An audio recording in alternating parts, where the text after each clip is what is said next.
এবার বামপন্থী নাস্তিক আর কাফেরদের পালা, ইসলাম বিদ্বেষীদের পালা, আলেম ওলামাদের শত্রুদের পালা, ইসলামকে যারা বিজয়ী শক্তি হিসেবে মানতে পারে নাই তাদের পালা। চিল্লা এখন ঠিক কি না?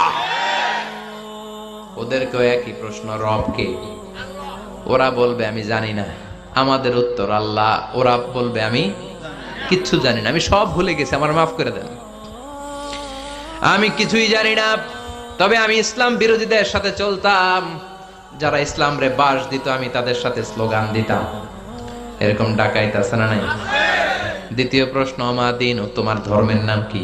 কয় আমার ধর্ম নাই, আমার ধর্ম কর্ম নাই, আমি খালি দুনিয়া কে মজা লেলো, দুনিয়া তোমারই হ্যায়, আমি খালি দুম্মা চলে দুম। আছে না নাই? আমি শুধু মৌজ মাস্তিতে ব্যস্ত ছিলাম, আমার দুনিয়া নাই, দিন নাই, আখেরাত নাই, রবকে আমি জানি না, ধর্মকে জানি না। ইসলাম বিরোধী রাজনীতি আমি করতাম, মাও সেতুংয়ের রাজনীতি, কার্ল মার্কসের রাজনীতি, বুশের রাজনীতি, ডোনাল্ড ট্রাম্পের রাজনীতি, বামপন্থীদের রাজনীতি। চিল্লা এখন ঠিক কিনা? কোনো ধর্ম নাই। এই লোকটাকে চিনো কিনা বলো। বিশ্বনবীর চেহারা দেখিয়ে বলা হবে এই লোকটাকে, কয় জানি না। এরে আমি মানতাম না, এরে আমি গালে দিতাম। এরকম জাহান্নামের নরকীট আর পিতৃ পরিচয়হীন জারদ সন্তান বাংলার দেশেও আছে না নাই? এই মহামানবটাকে গালি দিয়ে পৈশাচিক আনন্দ পায়। পত্রিকায় লিখে, ব্লগের মধ্যে লিখে, ইন্টারনেটে কার্টুন বানিয়ে বানিয়ে পৈশাচিক ফুর্তি করে। এগুলো জাহান্নামের কীট, এগুলো জারদ সন্তান, বাপ মায়ের ঠিক নাই। চিল্লায় এখন ঠিক কিনা? আমার নবীরে যারা গালি দেয় এগুলোর বাপ মায়ের ঠিক আছে? এগুলোর কোনো গোড়া আছে? এগুলোর কোনো শেকড় আছে? এগুলো আগাছা চিৎকার করে বলো ঠিক কিনা?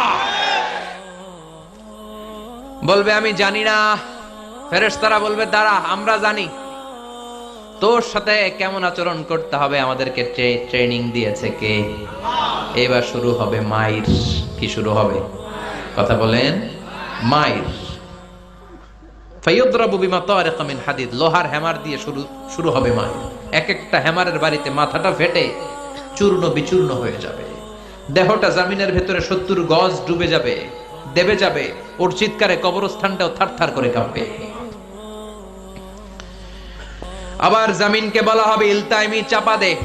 জমিনে ঢুকে যাওয়ার পরে জমিনের এই পাশ থেকে একটা চাপা, মাটি চাপা, বাম দিক থেকে মাটি চাপা, দুই চাপায় ডান দিকের পাজর বায়ে চলে যাবে, বাম দিকের পাজর ডানে চলে আসবে। ওর চিৎকারে কবরস্থানটা থারথার করে কাঁপবে।